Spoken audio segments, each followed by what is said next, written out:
What if I told you that the moment you stopped caring what others think, the moment you stopped reacting emotionally to every insult, every heartbreak, every disappointment, the world itself would begin to kneel before you? That's not arrogance, it's the shocking truth philosophers like Friedrich Nietzsche have whispered through history. Coldness, true emotional detachment, has a power most people are too frightened to explore. This isn't about being cruel or heartless, it's about reclaiming your sovereignty in a world that thrives on emotional chaos. From the Stoics of ancient Rome, to Zen monks, to the ruthless truths buried in Norse mythology, this video will peel back the illusions and show you why your weakness dies the moment your warmth is no longer for everyone. Stay till the end for a historic tale that proves it. And don't forget to subscribe, because this is the kind of truth they don't teach in school. Society has conditioned us to believe that softness, agreeableness, and constant accommodation are the highest virtues. We're told to smile more, be nice, stay humble, and suppress confrontation. But Friedrich Nietzsche saw through this charade. He called it slave morality, a system created by the weak to control the strong. According to Nietzsche, morality based on pity, humility, and submission was not virtuous, but a clever manipulation. True strength, he argued, lies not in appeasing others but in transcending them. To rise above the herd, one must often grow cold, emotionally detached, inwardly sovereign, and beyond the reach of public approval or guilt. Nietzsche's concept of the Übermensch, the Overman or Superman, was never just about brute force. It was about inner mastery. The Übermensch doesn't seek permission. He doesn't shrink in the face of ridicule or buckle under judgment. He walks through the noise of the world with silent intensity, guided by his own values, not those imposed by society. He is immune to the applause and indifferent to the boos. His clarity is icy. His resolve is unshakable. And in a world ruled by emotional puppeteering, this level of detachment becomes a weapon. The world bends to those it cannot influence. Let's get one thing straight: coldness is not cruelty. The two are not the same. Coldness is not about harming others. It's not about being heartless or indifferent to suffering. Coldness is the art of emotional discipline. It's being calm when others panic, silent when others shout, focused when others flail. It's the ability to feel without being controlled by those feelings.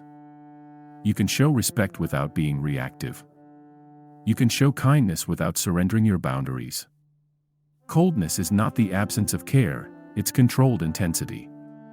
It is quiet strength, not weakness disguised as warmth. The Stoics understood this long before modern psychology.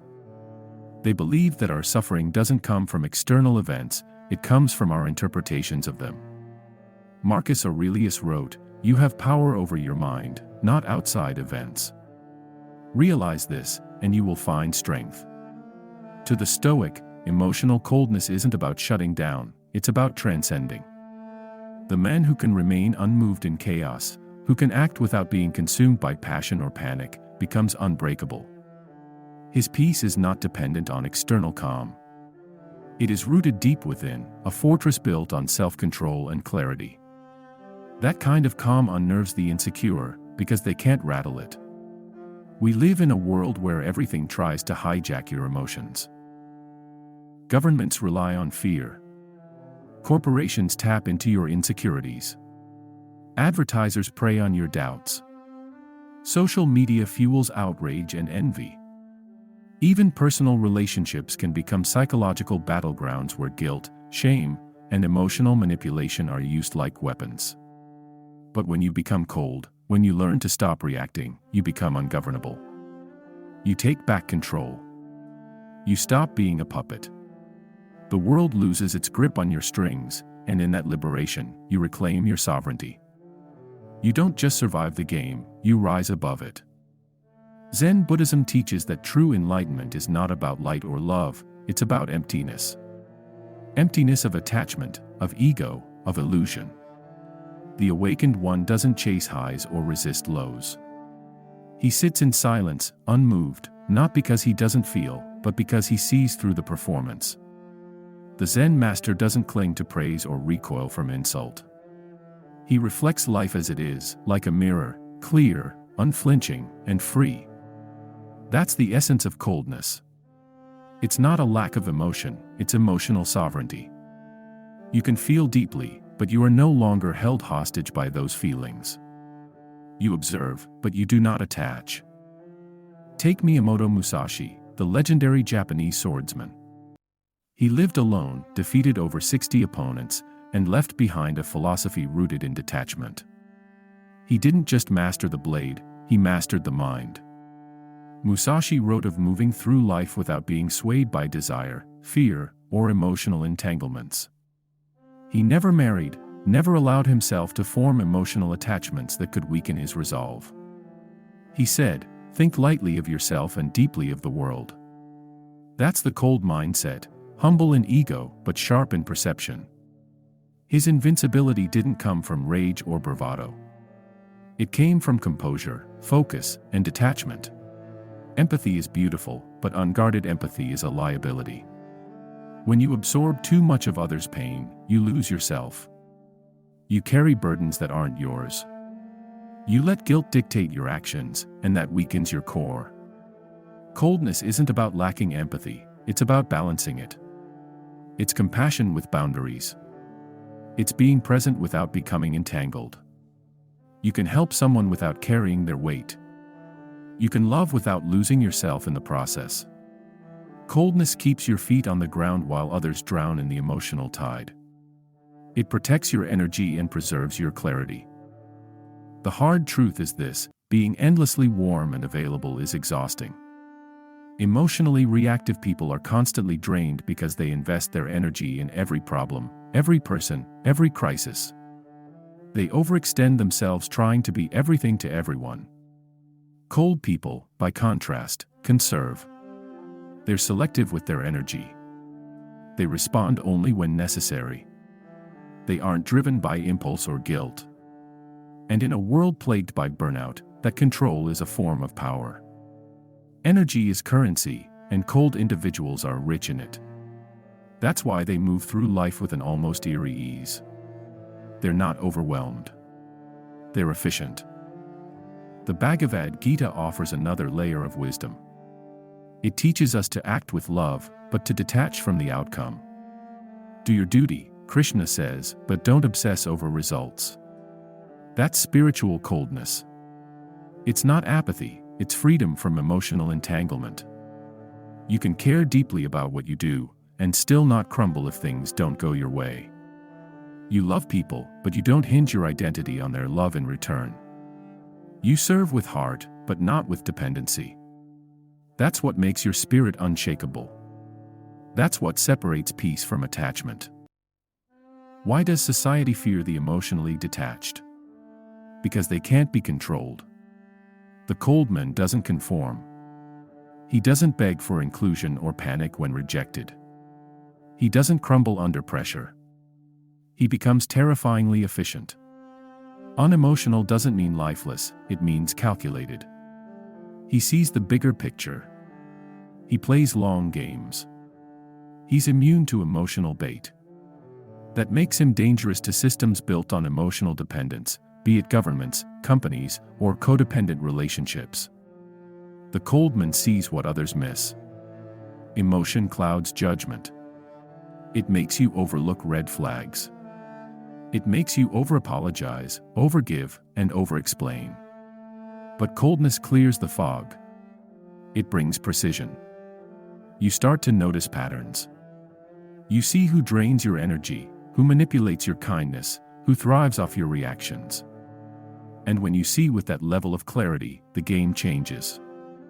You stop explaining yourself. You stop playing roles. You start moving differently, with quiet power and unmatched focus. In Norse mythology, the world began in a void called Ginnunga Gap, where fire and ice collided. From the ice came the first being, Ymir. Ice represents stillness, structure, and form. In that ancient myth, cold wasn't the end of life, it was the beginning. Creation itself emerged from cold clarity. Fire is chaos. Ice is order. And the gods were born from the silence of the void. It's a reminder, clarity and power don't come from emotional noise, they rise from stillness. Think of the people who intimidate you, not with aggression, but with presence. The ones who say little, reveal less, and never seem rattled. We are drawn to them not because they're warm, but because they're grounded. Their coldness is gravity. It makes people lean in. Silence becomes intrigue. Composure becomes charisma. In a world addicted to oversharing and overreacting, mystery becomes magnetism. The colder you are, the more people want to know you, but can't figure you out. That's power. Nietzsche once asked, if you had to live your life over again, exactly the same, would you love your fate? Amor fati, the love of one's fate, is the ultimate test of strength. The cold mind accepts fate, not with resignation, but with clarity. It doesn't cry about what could have been. It doesn't rage at what is unfair. It faces life head-on, and because of that, it transcends suffering. The man who accepts all things loses all fear. And in that fearless acceptance, he becomes free. How many times have you been too kind, too forgiving, too emotionally exposed, only to be betrayed, abandoned, or used? In a world that exploits open hearts, coldness becomes your armor. It's not about closing your heart forever, but about protecting your soul from being devoured by emotional predators. Coldness isn't bitterness, it's strategic defense. It's how you stop leaking energy and start fortifying your core. Because when you no longer crave validation, no longer chase attention, and no longer react to every emotional gust, you become untouchable. That's what Nietzsche meant by transcending herd morality. Coldness isn't the end of feeling, it's the beginning of power. It's the shift from being pulled in every direction to standing still and letting the world orbit around you. The goal is not to become a robot. It's to master warmth through coldness. Give warmth when you choose, not when you're manipulated. Let it be a gift, not a survival strategy. The world becomes easy because you're no longer emotionally entangled in every storm. You're the eye of it. Those who dare to walk the cold path discover something rare, peace. Not surface calm, but bone-deep stillness. A cold heart does not mean a dead heart. It means a heart guarded by wisdom, not ruled by chaos. And when that wisdom governs you, life obeys you. So, are you ready to stop being a slave to your emotions? Are you ready to step into the power of the cold mind? Because when you do, the world stops controlling you and starts respecting you. This is the Beyond the Surface channel. Subscribe now if you're done living soft in a world that rewards the unshakable. This is your invitation to rise. Thank you for watching.